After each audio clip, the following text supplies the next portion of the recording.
Threats won his second game of the solo victory Cash Cup finals with 10 kills. Let's take a look at how he found these kills, his interesting loadout choices, and much more, so let's get into it. Threats lands at Placid Pond and quickly loots up before playing in a bush right near some hollow chests. This makes it incredibly likely that Threats will find a player running past him, and this is exactly what happens, allowing Threats to pick up his first kill. Threats pulled the south zone in this game, so he was able to stay in the south side of the zone and just roam around looking for players before he pushes a gold cache outside of Shattered Slabs to give himself a gold Havoc and 2 slurp juices, which will be useful for heal off. While waiting for this cache, Threats is able to find a quick kill onto a player with no match, and then when he gets the cache, he drops his AR for another healing item so that he can have 3 healing items, a shotgun, and a kinetic blade going into the endgame. This is a super unique loadout choice, and for the rest of the fight that Threats takes, I'm going to point out how he is playing differently because of this lack of his secondary weapon. Threats continues to push towards Shattered Slabs, and Threats knows that the henchmen with the keycard have just spawned, and so Threats is able to find a timing onto the Shattered Slabs player, and he is able to start off this fight with a massive shotgun shot. From here, Threats continues to keep the pressure onto his opponent by constantly swinging his pickaxe and then looking to place pieces in the open places in the small timings when he breaks his enemy's floors. This constant pressure allows Threats to pick up his third kill, and Threats then claims the vault and is extremely thorough in doing so, checking every single angle that a player could be trying to sneak up on him from. Threats then gets pushed and immediately edits on his opponent because he sees that he has his SMG out, and Threats is able to hit a large shotgun shot. From here, Threats just follows his enemy until he stops to heal, where Threats grabs the wall, slides a cone in the box, and runs right into the box to quickly end the fight. Threats continues to push players now that he has a mythic Havoc, and his first target is Hyrax, who Threats just holds his crosshair perfectly on his head,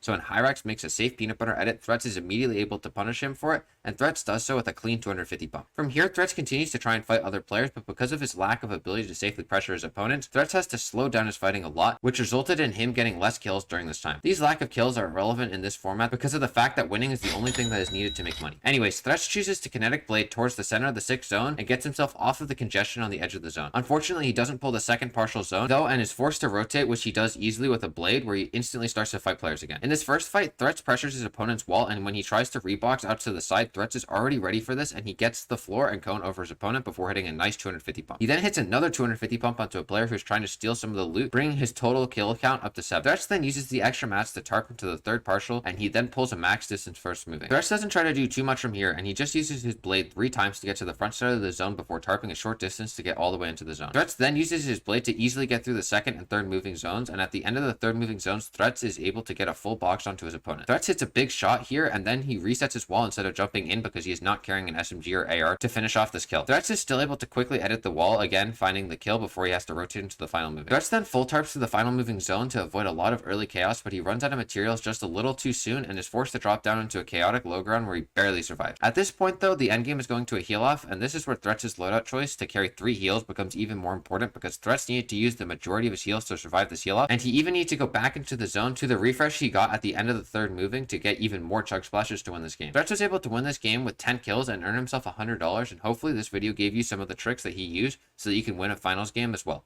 Peace.